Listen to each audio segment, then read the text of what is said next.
নমস্কার। স্বরচিত কবিতা আবৃত্তি কবিতা অপমান কুমুদ চক্রবর্তী।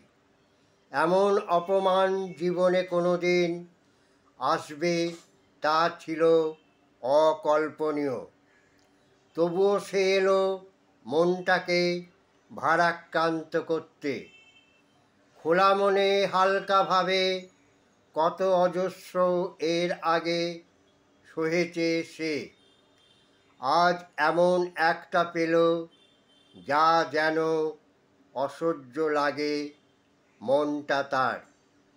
কোনো কিছু ভালো লাগে না আর, বেঁচে থাকার মূলত উদ্দেশ্য হারিয়ে যায়।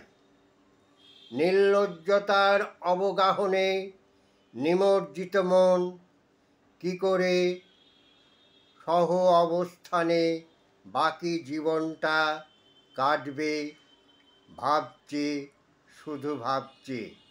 নমস্কার।